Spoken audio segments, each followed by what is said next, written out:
to flick it round the corner to Bruno Fernandes. Fernandes got option, right, left, centre, finds a Boomer in the area.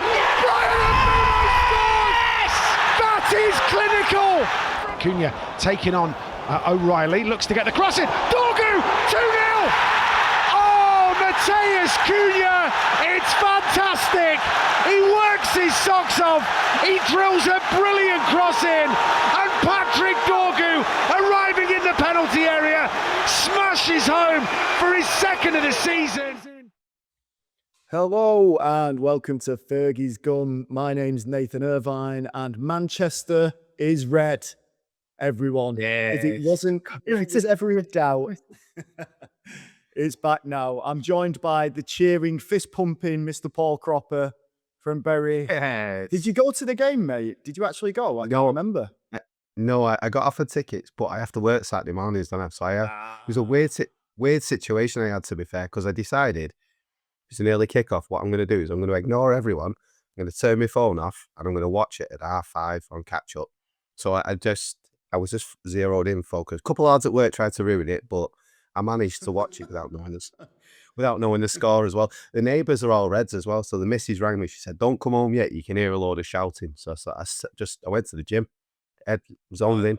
Yeah, watched it on catch up. Brilliant. Go on, Yeti.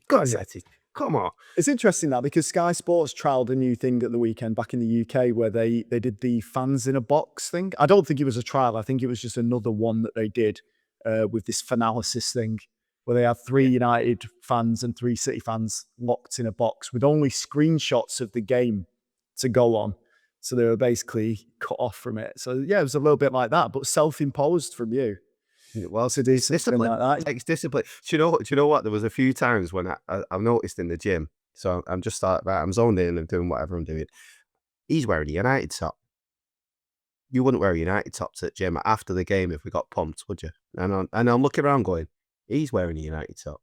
I saw 3 or 4 and I thought, have we done all right? We've not been battered then, have we? We've got a point.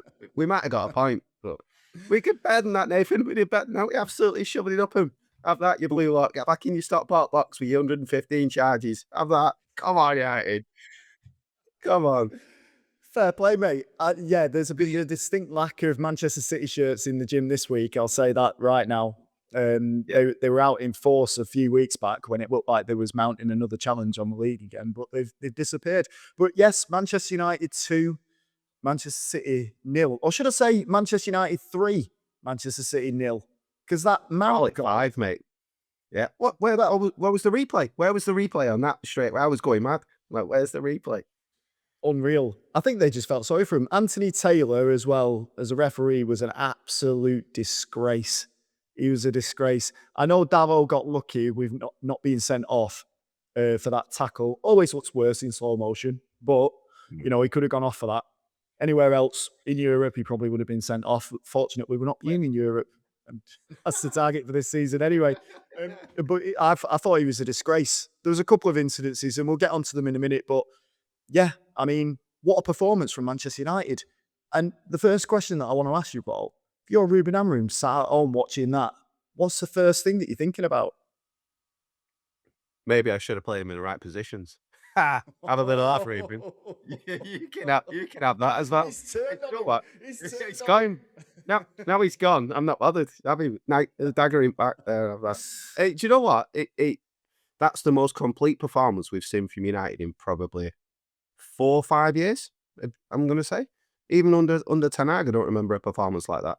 Yeah, absolutely brilliant. Attacking, brave, pace, snapping into tackles. I've been saying it for months. You can't approach a game and start a game the way that we did against the likes of Wolves or West Ham, Everton. You can't start games like that.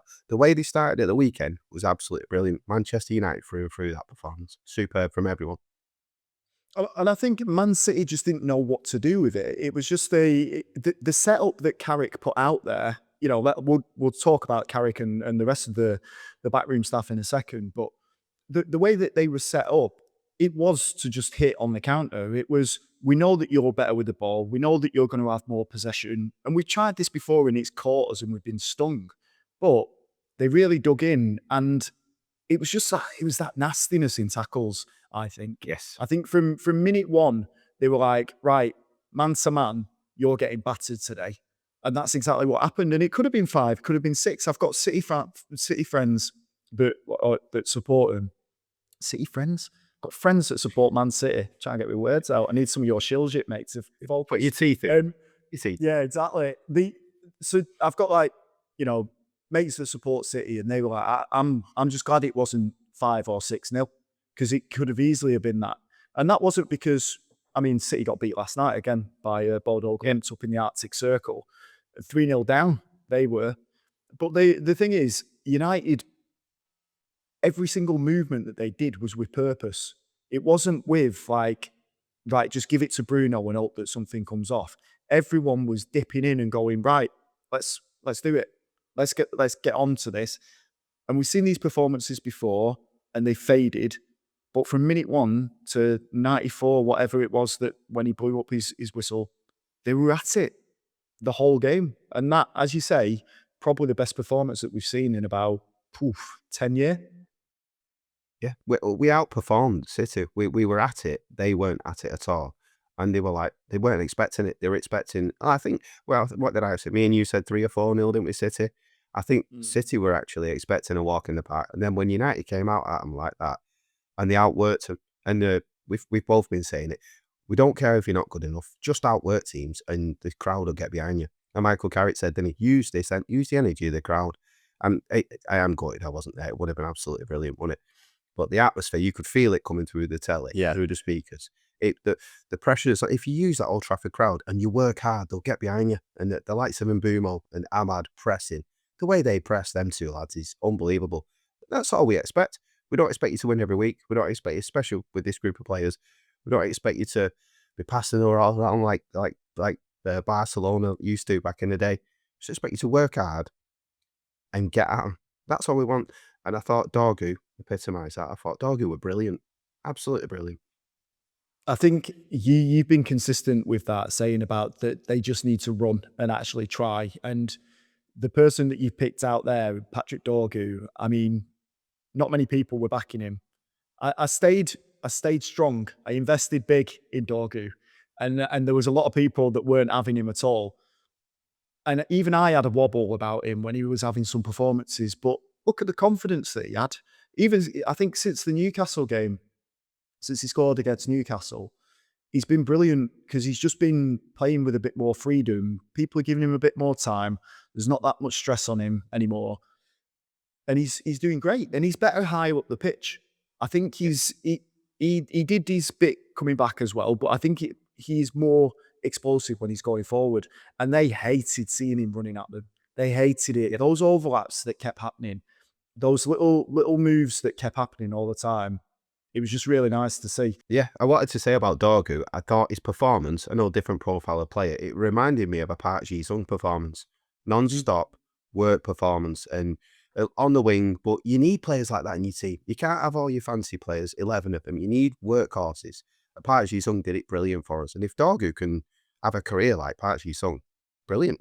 Yeah, all for him. Yeah. Superb performance from the young lad as well. I know on this podcast, we often slag him off, and rightly so. I think he's a substitute for most teams rather than a starter. But Diogo Davao, I thought after he got away with that tackle, after he got away with that red card, the biggest thing for me with Davao is that he always switches off and he always gets out of position. But he does have these games once in a blue moon, and pun intended there. But he refocused after that. After that little miss, he refocused. And after that yellow card, he refocused. And you're thinking, if they get at him now, if Doku gets at him, if Semenyo gets at him, right, and gets him sent off, we're screwed. But that didn't stop him from jumping into the tackles. It didn't stop him from making blocks. It didn't stop him from doing what he was told to do. And I just thought special mention for him, because I know that more often than not we do criticise him. I thought he played well. I thought all of the players played particularly well. I don't think it was very straightforward who you could give a man of the match to, even to the substitutes that came on as well. Cunha was fantastic when he came on. Yeah, it was a big shout from the manager to drop Sesko and Cunha. When I saw they weren't starting, I thought, wow, that's a big shout, that. But it shows you, Nathan, if you have pace up front in Mbeumo, if it makes a difference to your team because you're a danger. I mean, I think Ahmad said it, didn't he, in the chat? As soon as you saw that back four of City, and I looked at it and went, wow, get at them. Just get at them. They'll be nervous if you get at them. And they were, City, weren't they? In fact, they all looked nervous. Foden did as well. So, yeah. Absolutely, we couldn't have asked for any more, could we? And I've gone into work on Monday with my United hat on. Have that, have that, and all Blues are all hiding in corner. Absolutely brilliant. It's now the opportunity's there now, isn't it, to kick on from there. Use that as your guideline because you can't be dropping below that. We've seen this United team do it before by performances at Anfield and we've done well, and then the next 4 or 5 games been absolute garbage. Let's keep it there, lads. Brilliant. Yeah, I think you're absolutely right. And we'll obviously talk about the Arsenal game a little bit later on in the podcast. There's just some things that I picked up because I've listened to a lot of podcasts. I've watched a lot of the after-match reports and things like that. I just wanted to kind of touch on a few things that maybe haven't been talked about enough in the post-match coverage. Bruno Fernandes was due a penalty. Bernardo Silva, in the second half, Bernardo Silva just booted him as he was running through the box and properly kicked him over. No VAR, no referee, no linesman saw it. And again, what are we thinking there? What's going on with the officiating? What is actually going on? The standard of officiating in around the world, to be fair, is awful anyway, isn't it? And VAR doesn't seem to help them anyway. But yeah, you've got to expect it, haven't you? It's normally against that blue light, it goes the other way, doesn't it? Well, same way, to be fair. Yeah. You expect it. That's why you just got to pummel them into the ground, haven't you?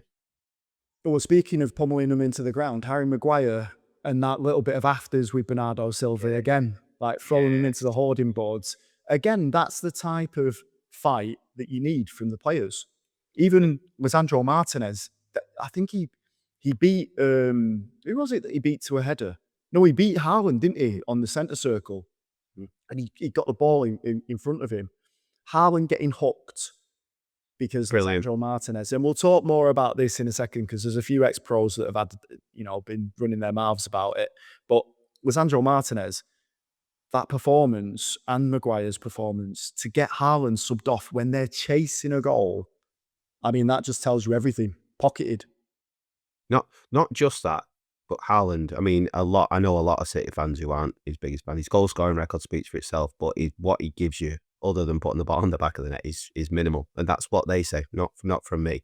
I also want to give Luke Shaw some credit as well, because Semenyo's coming for 60 odd million. And Luke Shaw absolutely pocketed him. There were a point in that game where Luke Shaw went up for an header and he went straight through everything. Yep, absolutely brilliant. Because the likes of Dallo, the likes of Shaw, I've obviously given a bit of stick. Not that they really care, but you have to give them credit. When they've given you performances like that, you have to say, absolutely. I was up as soon as he won that header. Go on, lads. Even Maguire, when he snaps into a couple of tackles with Haaland as well. Absolutely brilliant. That's United. Loved it. I think that Luke Shaw one, I think there was 2 in quick succession. I think he absolutely battered someone to the header and came over the top of him, which you usually see as given as a foul. If it wasn't inside his own box, it probably would have been given as a foul somewhere else on the pitch. And then he went into another one. And it's just like, yes, that's delicious. Yeah. The little body swerve as well that Mainu did on Semenyo. Yeah. I mean, it's delicious for many reasons. The fact that Semenyo didn't sign for Manchester United, the fact that he did sign for City, probably thought he was going to come in there, get a first win at Old Trafford and kiss the badge. But now it's sent for an hot dog, wasn't he? Yeah, it's sent for a hot dog and a couple of newspapers. But yeah, it was amazing. And that all came from ball retention as well, because United weren't just hoofing it long. There were some really good crossfield passes that they were trying to pick out, but there was lots of little passes, little bits of intricate play where United were keeping the ball. And we've been conditioned over these last 10 years to think United can't do that anymore. And especially over the last 14 months, we've been conditioned to say these players are rubbish. And me and you, when we had this discussion a while back, you was like, the players aren't at it. They're not, we need to back Ruben, needs to get rid of all of these. I was a little bit more, the players are to blame, but surely if they play in the right positions, it could be better. Could be better. Mm-hmm. Yeah. Both of us agree Ruben Amorim wasn't getting the best out of this team, and it was the best for all parties that he left. Look at what they can do when they're just given a bit of confidence. If they can carry it over into Arsenal, fantastic. But from the final whistle on Saturday for the next week until we actually play them, we can enjoy it. We can enjoy the fact that they won that game and that they played really well and that the intensity was there and everything that we wanted was there. And we made Pep Guardiola look like he was having a nervous breakdown in the dugout. Did you see that clip, Lou? I did, yeah. His head's gone that. His head's absolutely gone on it. Brilliant. Another thing is that when it cut to Sir Alex in the stand, and we've seen him look a broken man recently, haven't we? And just to see him smiling like that, I thought it was absolutely superb. Props to Kobe Mainoo for being out of the team, because it could. I saw Rio Ferdinand's bit where he said if he had an average performance, we could have put it down to he's not fit. He needs to run a game. Yeah, he's come in and slotted right in there. And that football you talk about, that passing and moving, Kobe links it, doesn't he? Him and Mainoo, they link it together, and it'll work with a player like that. He obviously wasn't the player that Ruben Amorim wanted in there. You have to. Carrick wouldn't have been the player that Ruben Amorim was, a snapper, a hustler, a tackler. Carrick wasn't that kind of player. No, but Kobe Mainoo, he's proved now. I saw his Instagram post, which is quite funny. I'm good enough to be in this Manchester United team. And we all want him in there, don't we? Because he's a United lad. We all want him in there. I thought his performance was superb. Interesting that you should say that we all want him in there, and I'm assuming you mean the fans, but it looks like the response to that picture that he posted on Instagram and all of his teammates were like congratulating him and saying, top, king, all of these things. It's clear that they wanted him back in there as well. So if that's going through the team, in the squad, why is Kobe not playing this week? We've all been in changing rooms, even as amateur footballers, when you're like, why is he not playing? Why is he getting picked over that lad? It's weird, but I'm glad that ghost has finally been put to rest. And then the last thing I wanted to say was Dorgu scoring that goal. I know we talked about him before. Brilliant goal. But he started that run from the Arndale centre, mate. What was Rico Lewis doing? What was Rico Lewis doing? He was just stood there. And I was like, when Cunha passed it in, and he made that cross, fantastic work. And I didn't think he had the pace to beat, who was it that he went up against? Nico O'Reilly. Possibly. I think it was, Possibly. He just went past him, didn't he? Yeah. And I didn't know he had that burst of pace. When he put that ball in, I thought it's speculative. Mbumo's not there. Bruno's not there. Dorgu's too far back. If you go back and watch it, that Dorgu's starting really far back, and he still manages to have the tenacity to get there. So, in fact, that wasn't the last thing I wanted to say. I wanted to come back to the Ruben Amorim thing again, mate. And the fact that the realisation after that game and now of how many excuses we made for Ruben Amorim and how we wanted him to win. Manchester United fans don't often give up on the manager. We want them to succeed. We want them to do well. We might have our moans, we might have our knee jerks, but ultimately we want them to win. The amount of stuff that we said as fans to try and make ourselves either feel better or just accept that this is our level now. I'm so glad that can be put in the bin as well, because the players have shown what they can do, and as you said, they've got to keep consistent now. They have to, because up against Arsenal is probably going to be a tougher opposition than City, because everyone's going to be beating them soon. But if we can beat them or get a result at the Emirates, sky's the limit for these boys. Just push on now for the. It's all right. Go on. You all right. As I say, push on now to the end of the season. Keep going. On the Ruben Amorim point, the players must have hated him, mate. That's all you have to say. And they must have done, because you can't just turn around and all of a sudden put in a performance like that. Either he was telling them not to start a game like that, and they were like, "What? We don't want to do that." And then they come out and produce like that. Yeah, in the bin, Amorim, and you're back. I think. Oh, and do you know what? It is worth. I did say that we'd come on to talk about Carrick and his backroom staff. We have to. Yeah, of course we do. And credit Steve Holland. never knew this until I listened to the Talk of the Devils podcast. Apparently, he's a massive Man United fan. He goes home and away. Yeah, or at least he did used not to know go that. home and away. Yeah. I watched his tactical breakdown of Chelsea's formation and who else? It was 2 teams he did, and it's on YouTube. You can go watch it. And very intellectual. I mean, you hear stories about these coaches, and he's very highly spoken of on the football circuit, isn't he? And then when you watch his breakdown, tactical breakdown, how he does it and how he talks about football, you can tell he's passionate, and you can tell he's very, very knowledgeable. So yeah, it's worth a watch. Go and have a watch. He had a spell at Bury as well, mate. Had a little spell at Bury. Really? Yeah. Right, okay, the Little old spell gig lane. before they went under.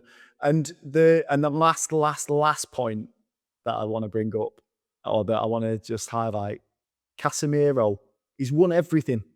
He's won everything, that lad. The most decorated player in that Manchester United squad, I think, without double checking. Jumping onto Carrick's back when that second goal went in, getting a piggyback off Carrick. He still loves it. He still loves it. If they can renegotiate his deal in the summer, because I think if he plays 17 games or starts 17 games, it automatically renews on the same terms. So he'll be on 350 or something like that, 400 grand a week. If they can renegotiate it and keep him for another season, I'd do it. I think he does love playing for Manchester United. I know we've given him stick before, but I think he does love it. Well, he wasn't on his own, was he? He actually had a midfielder at the side of him instead of Bruno just going mental and just running on. So he wasn't abandoned. He wasn't abandoned in there, was he? And and he produced a performance. If you've got someone within 5 or 10 yards of him, a centre midfielder at the side of Casemiro, he can do a job. He just can't cover all the width of the pitch. So yeah, fair play. Maybe not 350 grand here, from maybe 250. Bargain. And Maguire. And Maguire as well, yeah. Very true. Yeah. Should have scored his head, but brilliant. Well, yeah. Yeah. I'm going to end on one of my favourite bits of commentary from the game, though. Are you ready?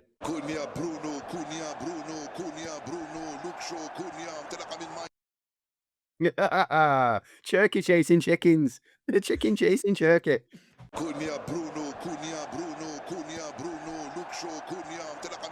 The match, obviously, was the main story at the weekend, but there was a subplot that kept rearing its ugly head, and that was between Lisandro Martinez and 2 former Manchester United players, Paul Scholes and Nicky Butt. And, well, before the game, Nicky Butt had said on his podcast, The Good, the Bad and the Football with Paddy McGuinness, that Haaland would just pick Martinez up and just carry him under his shoulder, score a goal, and then throw him into the net. And it was a little bit, I thought, mean-spirited, even for Manchester United players, even for Manchester United fans. But I do believe one of your... we talked about this a long time ago, and we got a voice note on it, which I'm going to play now, and then you can tell us who it is afterwards. It's all over the news now, isn't it? Ex-players. A big controversy between the ex-players and dissing Martinez and then him offering them out and all this, that and the other. Fans are getting the backs up, saying the class of 92 right border. Hey, Fergie's gum. We were ahead of the curve, weren't we? Ahead of the curve, 2 weeks. Come on. Up the gummers. Go on. Yeah, that's Kevin. Kevin loves it. Proper gummer. True gummer. But he's right though. Anyway, we spoke about it, and it was I think you could kind of see it creeping in with their podcast, the little comments they were making, slide jabs. And they're not the only ones. Keane does it as well, doesn't he? And kind of come to expect it from Keane. But yeah, we spoke about it, and I feel like there's after the last comments, especially the ones with Martinez, a lot of United fans have turned on him, haven't they? That's how it seems to be. So yeah, yeah. I don't think it's just the fans either. There's been several articles that have been written in high profile papers back in the UK, and I think even the Athletic may have covered it as well, in terms of like, is this actually a good thing now? There was a very good analysis of it about the likes of these players. They know what they're doing. They know what they're doing, especially for a new podcast. Like I'm sure it's doing well anyway, The Good, the Bad and the Football. certainly better than what Fergie's gun's doing. But the thing is, with you disagree here. It's not sure. We'll put the numbers. Not as good as it. Yeah. We'll download the numbers. Paddy McGuinness wouldn't get on this podcast, I tell you. No, not at all. But I think the thing is, they knew exactly what they were doing with it. They knew what they were doing. They knew that if they called him out and they clipped it up, because Paddy often says after something controversial has been said, he'll say, "That's the clip. Go on, yeah, get that clipped up. That's the one they'll all want to see." So they know what they're doing. And even the promo for this week's episode was about Nicky Butt and Paul Scholes respond to Lisandro Martinez. So they know what they're doing. It's not, they're caught in controversy so that people come in and click on it. I just want to play, this is a basically a highlights reel of what they said. And then we'll talk about it and we'll try and break it down, okay? So this is Paul Scholes and Nicky Butt on this week's episode of The Good, the Bad and the Football. We exchanged messages on Instagram quite some time ago. You did? Yeah. Oh, didn't know this? Yeah, he weren't happy with something I said. I sent him my phone number. I've not heard anything from him. Oh, first and foremost, he was brilliant on the day. Fair play to him. He's gone out and he's gone man-to-man against probably the best centre-forward in the world. And he was brilliant. It's tongue-in-cheek for you, Star. It's figure of speech. Yeah, Man United, probably the biggest club in the world. At some point, as we did as players, you are going to take some criticism. You've got to deal with that. Can you imagine being 18-year-old kids and having someone as big and as massive as Alan Hansen saying what he said about us? I didn't want to go out of the house for weeks. When we got stick as players, you don't go answering back. Used it as fuel. I'm going to prove him wrong. Now, look, possibly we could have worded it better. I don't know. But again, as Nicky said, we're just having a laugh. He was brilliant on the day and well done. No one's more happy than me than a Man United fan. Now, that response, that had me cringing, mate. That had me cringing. The only difference between me and you and those two is the amount of appearances for Manchester United. Do you know what I mean? Like, they're supposed to be professional and know what they're supposed to be saying and know how it affects the changing rooms. And I believe they were gaslighting Martinez. They were basically saying to him, they took the piss out of him. Sorry, pardon my French, but they were swearing. They said that about Martinez. And then they were like, "Oh, what are you getting angry for? What are you getting angry for? Oh, it's only a joke." Like, proper gaslighting. That, there's no reason to get upset about it. We was only having a joke. No. You are two ex-professional footballers that, when you was playing for Manchester United and you're talking about Alan Hansen and saying, "Oh, you shouldn't answer back," that was patronising as well. Saying Lisandro shouldn't answer back. Two things here. Martinez was asked for his reaction to it because everyone was talking about it. That's why. Nicky Butt and Paul Scholes became the focal point of that story because people couldn't believe what they'd said about a Manchester United player. All right? Joking or not, that's what they couldn't understand. Second thing is, he was asked for his response. That's why he came out and said, "Look, when they're here, they don't say anything." I'm fairly certain Nicky Butt said this on on that podcast recently. When we're there, we never say, we don't talk about it like that, but we might have private conversations and things like when we're face to face. And it just strikes me as two bullies. That's what it strikes me as, using their platform to bully Lisandro Martinez. It's up there with Jamie Carragher saying, "Oh, he's too short to play as a centre back in this league." Just unnecessary. So now we're back to that idea of, is it helpful? Is like what are they hoping to get out of this apart from clicks? Do they think that? Yeah. Do they think that it's going to help? I said the other week, go out there and prove Gary Neville wrong. But then Gary Neville technically has a very good point about stuff. You're not running. Tactically, you're not doing this. It's not like a personal, he's a baby, just pick him up and just run with him type of thing. I get it, but it just feels unnecessary. Yeah, just because they're Manchester United ex-players and legends doesn't mean they're nice guys. It could just be a pair of idiots. And don't be surprised about the amount of ex-footballers that are just bitter idiots. Don't be surprised at it. I'm not surprised at the way Paul Scholes speaks about people. Don't surprise me at all. He's very dry with his humour.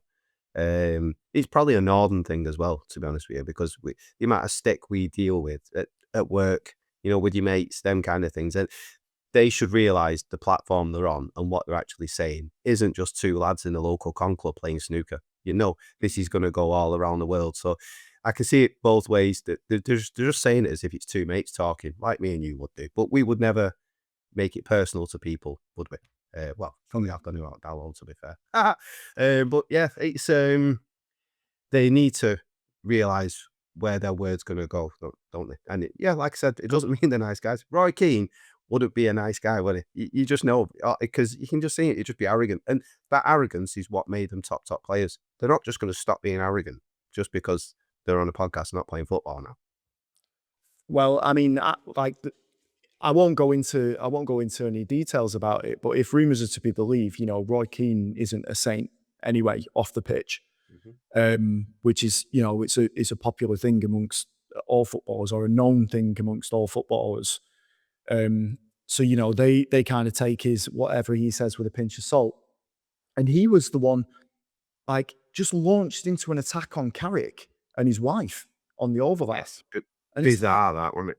Bizarre. He really does hold the receipts for things that happened 12 years ago. She tweeted that about, telling him, saying that he's just trying to be controversial for controversy's sake.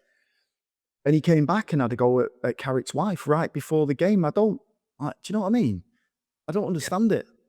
And I think a lot of it, and I might be wrong, but a lot of it feels like bitterness because they feel completely detached from the club now. They don't feel like they know what the club is anymore, and they don't have that same. They look at the standards, but the standards is something that they hide behind. So when they say this is standards, this is what you should be doing, but they think that because they've lived and breathed those standards, that it's fair game on anything else. It's fair game on what the players are doing off the pitch. It's fair game on saying that Haaland's going to pick you up and throw you in the net. I think Scholes and Butt got a very important media lesson, and you touched on it a second ago. You can't say that type of thing as if you're just mates and no one's listening to your podcast. You're international now. This is where this podcast is going. You might be in a studio in Manchester doing this, but what you say, your words travel, and this is the industry that you're in. And you could see that they were like, we should try and make amends. But when it first got brought up, and it wasn't on that clip that I just played there, Nicky Butt looked genuinely furious. It looks like he wanted to go around to Lisandro Martinez's house and fight him. It didn't look like he was nice and calm. We've stirred up a bit of controversy by saying that. No, he looks like, if I knew where he lived now, I'd go round and I'd have it out with him. Kind of doubled down on it, didn't they?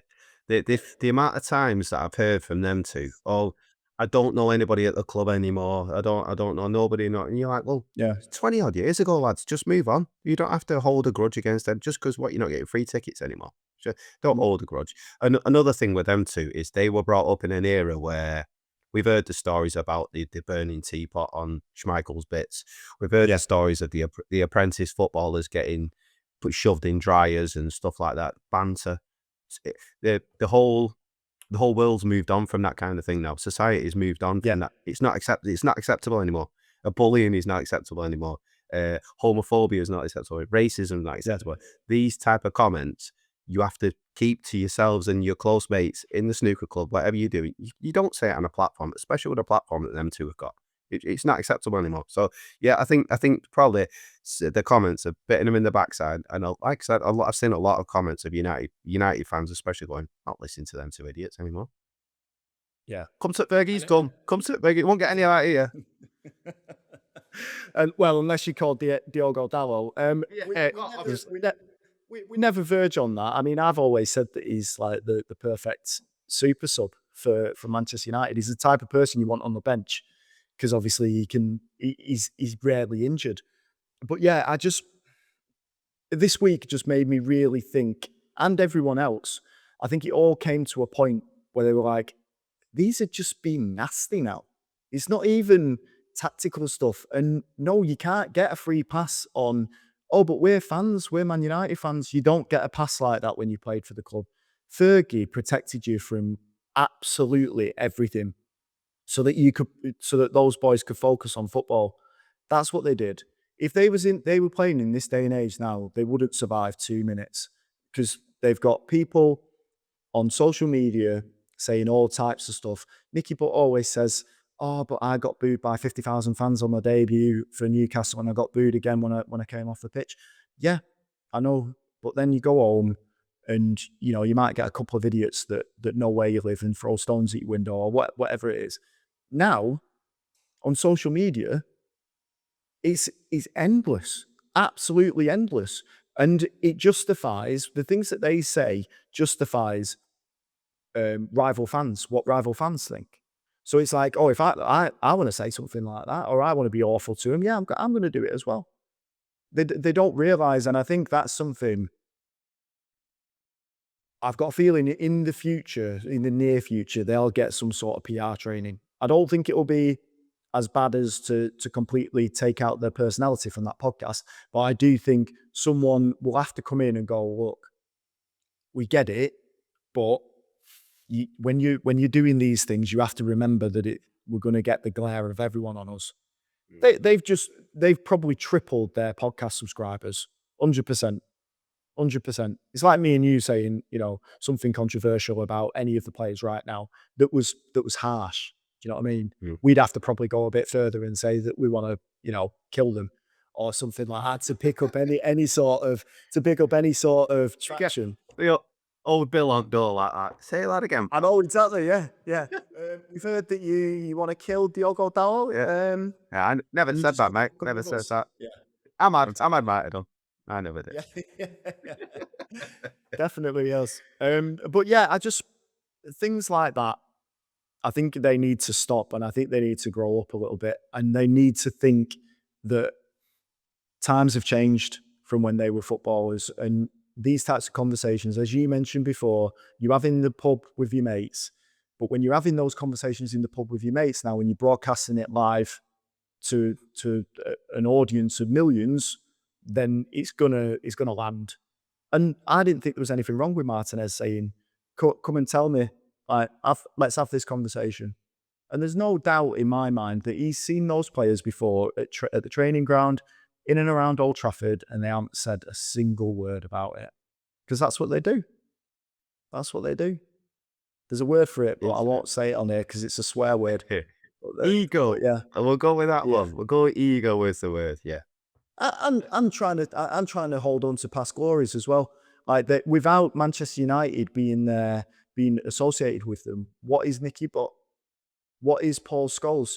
And this isn't me being like, I'm not trying to be mean to them. I'm saying, do they have something outside of being a footballer for Manchester United that they can hold on to, that they don't care about that anymore? That they can, that it's fulfilling their lives. They can move on. They're happy and doing all the rest of it. I don't think it is.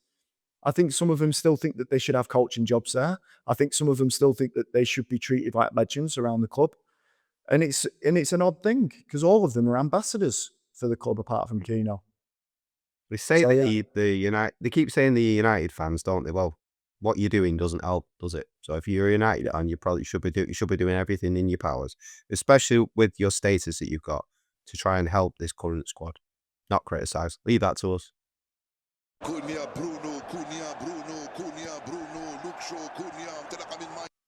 Cropper's transfer corner. Not long left now. Is there what? 9 days, 10 days, something like that. Yeah, I was wondering what you were saying then. I thought you meant for the podcast. I mean, we've got more things to do. Shut us down. Yeah, but no, we're on Wednesday, 21st of January. The window closes on. Is it the 1st of Feb? It closes. Yeah, it will be 31st. Yeah.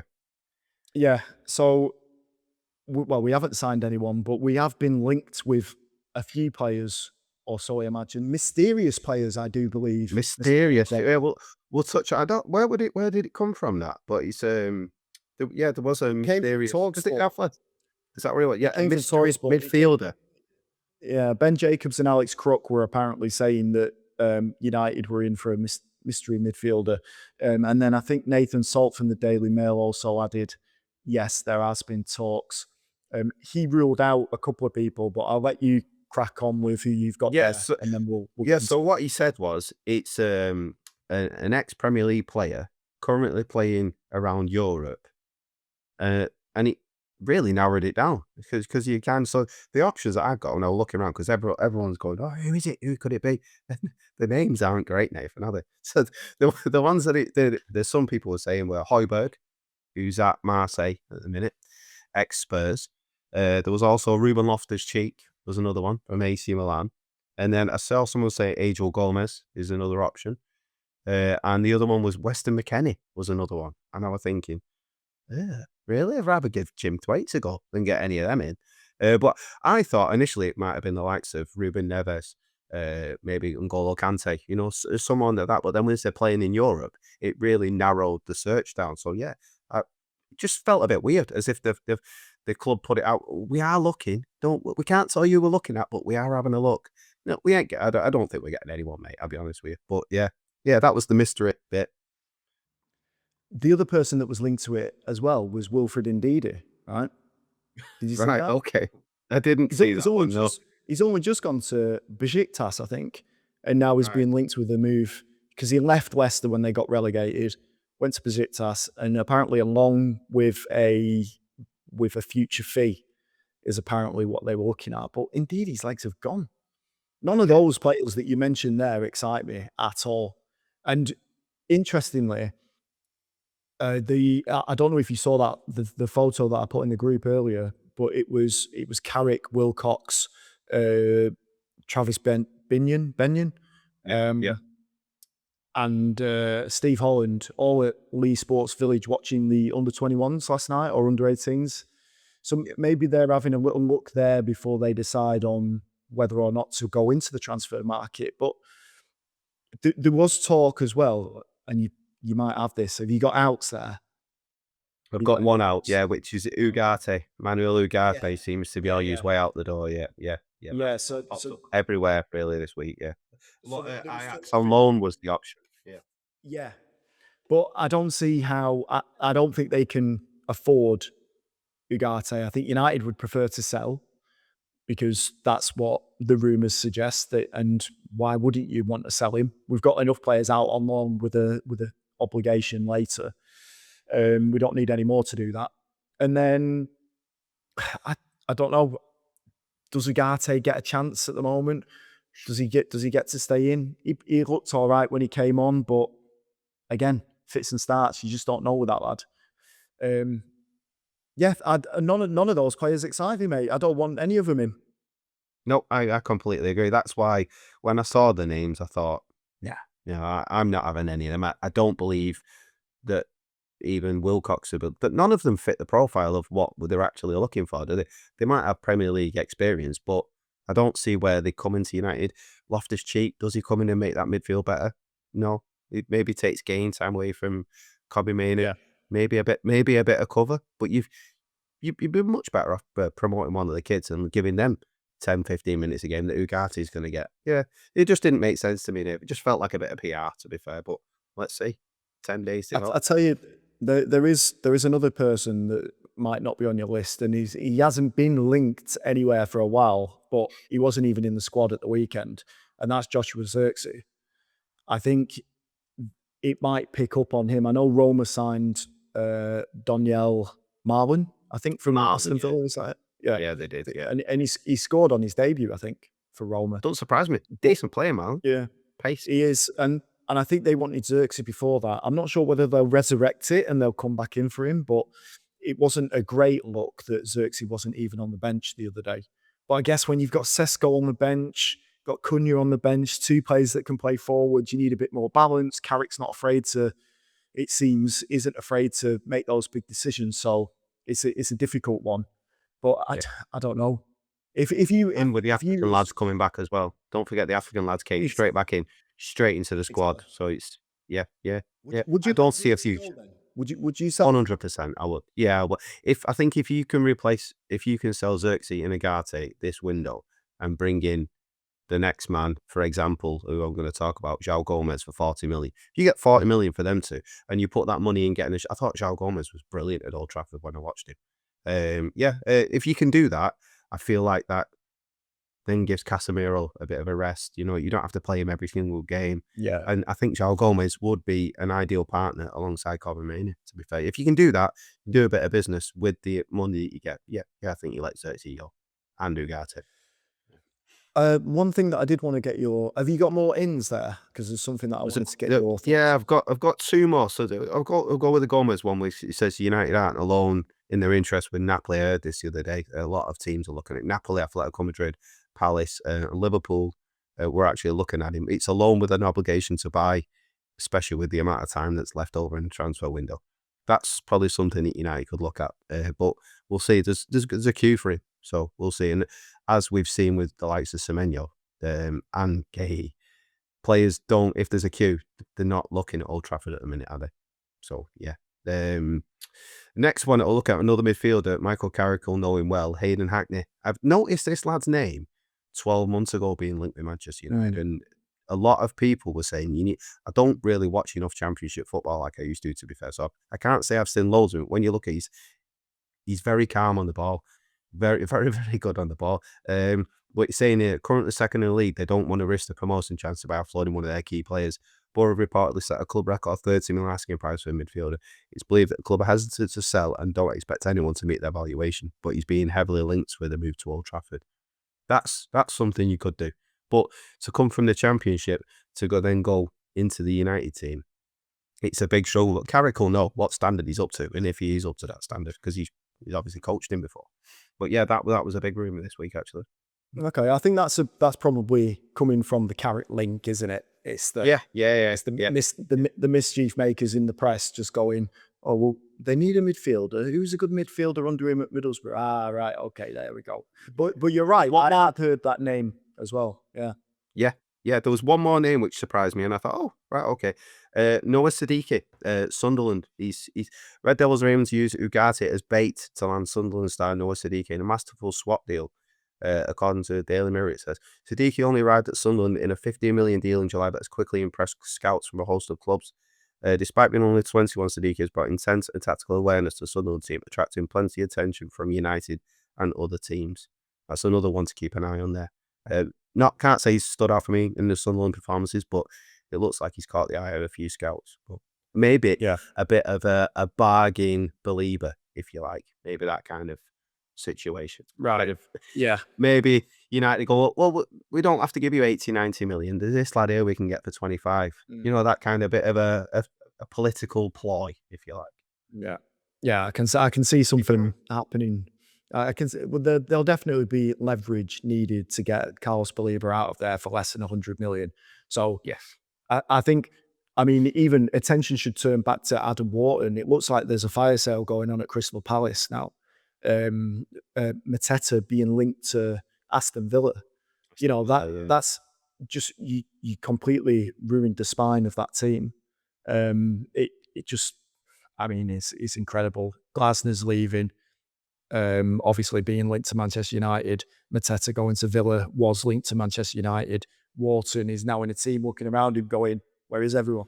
What's going on here? Like that Will Smith meme when he walks in and like, where is everyone? Yeah. Do you use that uncertainty to go in and make a bid for Adam Wharton? But again, I think he's probably going to cost you north of 100 million. No more links to Elliot Anderson. Have you noticed that? I have noticed that. I've noticed it die down once the City links started, to be fair. So, that's when I noticed that. It feels like Belieber's going to be the first option on it, and Anderson may have. And then again, if Pep goes, like the rumours are to be true, maybe the likes of Anderson will think, I don't really fancy a move to City playing in front of 4 fans. Maybe I'll go to Old Trafford where it's bouncing. You know what? I've got this feeling that Guardiola's not going to see out the season. By the way, yes, yeah. Well, did you see Richard Keys? Well, I don't like Richard Keys, to be fair, but this old hairy hand's been up to now. He was saying it could be worrying this bit. No, he was saying that he has a feeling that Pep won't see out this week, and then to come from what they'd drawn 3, lost the last 2 of the last 5 games. Yeah. Something's happened there, hasn't it? So do you know what? I'd love it if he just went, because he's got it in him, Pep, and he just to walk out. Semenyo being like, I'd love that. I've come here. I've come here to I've come here to play under Pep, and then he just leaves. I'd love it. It'd be brilliant. But yeah, we'll see. Sir Alex Ferguson famously did that with Van Nistelrooy. Robin. Yeah. Not Van Persie. Persie. Yeah. Persie. Yeah, he did. Yeah. And then left him in tears in the changing rooms. Just the last thing in Cropper's transfer corner, and I just wanted to try and get your thoughts on it. Conte came out last night basically with a little bit of a barb against Ruben Amorim in relation to talking about Rasmus Højlund and saying, some young coaches don't believe that they have to adapt. They think that they know better, and they just, like, I'm paraphrasing here, but they ruin young strikers or give up on young strikers too soon. Højlund, what, still think he should be off, or do you think he should be back as a substitute? Do you know what? I thought it might just pop up this in the podcast, so I took a screenshot of his last, what's this? 1, 2, 3, 4, 5, 6 performances. His last 6 performances, Rasmus Højlund has got a 5.9, 5.8, 6.2, 5.8, 6.0, and a 6.0 yesterday. So, yeah. No, obviously. Because everyone kept a 6. Are those scores are 6? So, all this noise that you hear, same with Rashford. Oh, he scores a goal. He's not scored for the last 14 games. Oh, he's doing well over there. No, he's not doing very well. He's not starting. And he's not doing very well. Same with Rasmus Højlund. He wasn't good enough. Just because he's come with a big price, and the proof is in the pudding there, because he's playing in a worse league and he's still not good enough. So yeah, shut up, Kante. There you go. Cropper still on Amorim's side there. At least there's a bit of a legacy left over. Right, okay, we'll have a little break. We'll have a little break here, and then we'll get on to the Arsenal preview.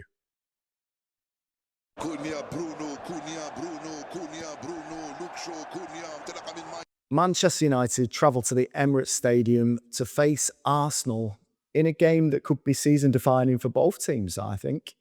When they rocked up to Old Trafford, mate, I thought Manchester United were the better team, and they were lucky to get away with a 1-0 win. I know we lost the game, but it felt like we actually deserved something, and that was during the dark days of Ruben Amorim. So kind of going into this one with slightly more optimism. But how are you feeling about this one? After the weekend, mate, bring them all on. Yeah. They're a good team, aren't they, Arsenal? But they set up, and I don't like watching them because I think it's boring. It's really, really boring. It's a powerful team. It looks like they've got a few injuries back, haven't they? And the likes of Gabriel Jesus can cause problems and stuff like that. We did cause Arsenal problems because we didn't give them respect that they thought that they deserved. Dangerous from set pieces. Declan Rice, possibly best midfielder in the world on form at the minute. I think every time I watch him, he's the standout. The likes of Saka, I think seem to get let off by the press because I think his performances haven't been poor, but his end product doesn't get highlighted enough. I think he gets overhyped, Saka. So I think that hopefully he doesn't turn in a 10 out of 10 performance at the weekend. Justified. They'll probably go on and win the league now because there's nobody else to challenge them, Arsenal. But I think if we can get... would I take a point? I think I'll probably take a point now away at Arsenal, to be honest with you. I think you're right. Like taking a point there seems like a decent thing to do. Michael Carrick obviously couldn't have had too hard fixtures to start his career as interim manager. But I kind of thought even when he came in that he was these 2 games were going to be free hits for him essentially. So there was low expectation given how we'd entered those games, how we'd entered this era of Michael Carrick. The constant draws, the poor performances and things like that. I think we were just hoping to pick up the atmosphere around the club. I think that's what Carrick was brought in to do. When we looked at these, Man City, then Arsenal, probably thought, given what we've seen so far, probably going to lose both of those games. I don't think that's a big stretch. But I still think that even if he loses this game, this isn't the main test for Carrick. It's the other games afterwards. That's where you'll get the real view on how he's able to set this team up. Yes, you can raise yourself for Arsenal. Yes, you can raise yourself for Man City. What about Fulham? What about Wolves? What about Leeds United?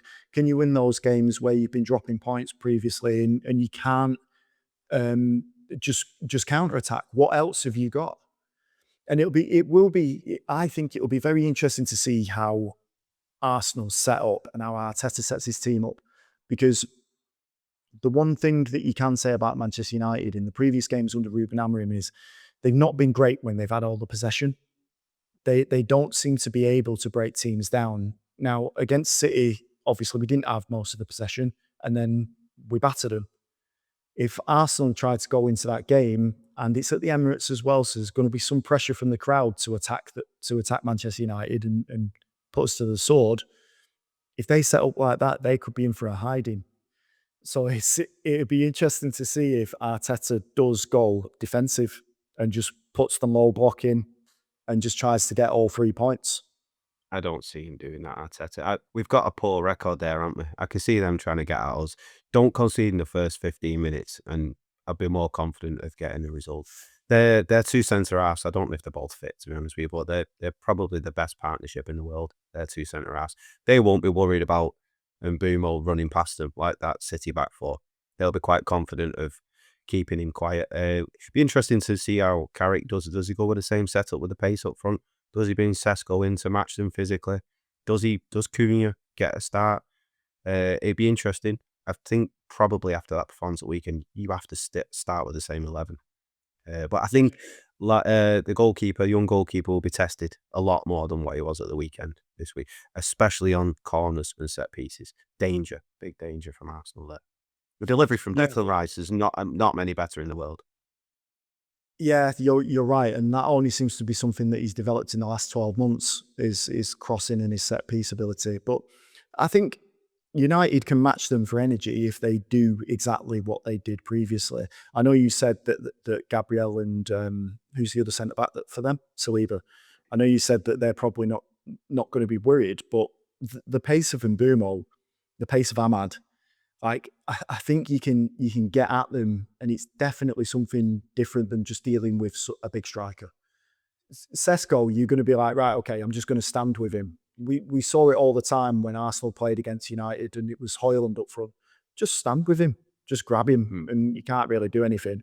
I think if you've got little pests running around those centre backs, I do think they could cause a problem. But who knows? Who knows? So score prediction then.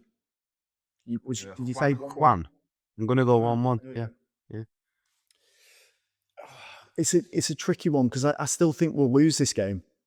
I do think we'll lose this game. But do you know what? I'm going to do an Uno reverse, and I'm going to say we'll win 2-1. Does Mazraoui start? Oh, no. No. Okay. No. Do you think he keeps faith with Diogo? I think he could start, but I think he would maybe, I know he's a professional footballer, but maybe his head is still in Morocco and the fact that they just lost what is one of the most controversial AFCON finals in a long time. What an absolute shambles that was. So yeah, I wouldn't start him. I'd start with the same 11.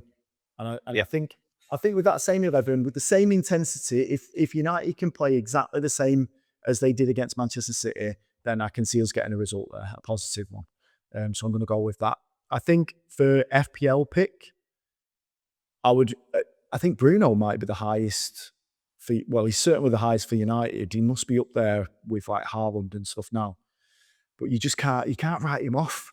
Just can't write him off, can you? Rival fans love to do it. We love to do it every now and again. Yeah. But He just goes to another level every time, doesn't it? He just goes again. You're expecting, he's had a 7 out of 10, and then he produces a 10 out of 10. You're like, you can't fault him, can you? And it showed the last 18 months him being played in a double pivot was just a waste, wasn't it? It was just an absolute waste. Yeah, it's a brilliant player. But I'm going to go with Mbeumo as my pick. So yeah. Oh, I think even Dorky might be a good shout if he's playing higher up the pitch and he's classed as a defender. Argue. Love it. I saw someone call him Doggy Best the other day. Yeah, brilliant. Yeah.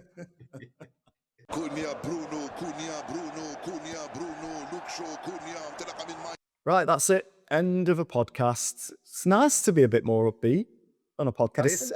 I was getting sick of myself whinging. I was thinking they're all down in the dumps and whinging cropper. And then to come on this week and be like, have that, get in there. Brilliant. Yeah. Just sets the tone, doesn't it? It's just a better tone. And we can all this week be happy as Larry, can't we? Happy Larry. Exactly. Whoever Larry is. But it would have been good if, I mean, Ahmad said that he was hopefully going to come on, but he's been struck down with man flu. So it's going round. It's doing the rounds, mate. Yep. Yeah, it's been in the cropper household as well. Yeah. Oh, it certainly is over here, mate. It's going crazy in the school now. Man down. Yeah, exactly. Man down, kids down, women down. It's all happening. Hey. But yeah, it's just, I think it is worth just noting that when these results do happen and when you do get a good performance, I think that's the most important part, isn't it? There are these ups and downs as Manchester United fans, and sports fans in general, but it's these highs that you live for. And if you can't celebrate them and you're constantly looking at the next game, that's what Sir Alex Ferguson does. That's not for us. As fans, we get to enjoy it. And that's what we should do with individual performances like this. So that's what I fully intend to do until we're drubbed by Arsenal at the weekend. So, yeah, there we go. So always a pleasure, mate. Thanks for coming on, as usual. And we will speak to you guys again next week. Carrick, you know. Cunha, Bruno, Luke Shaw, Cunha,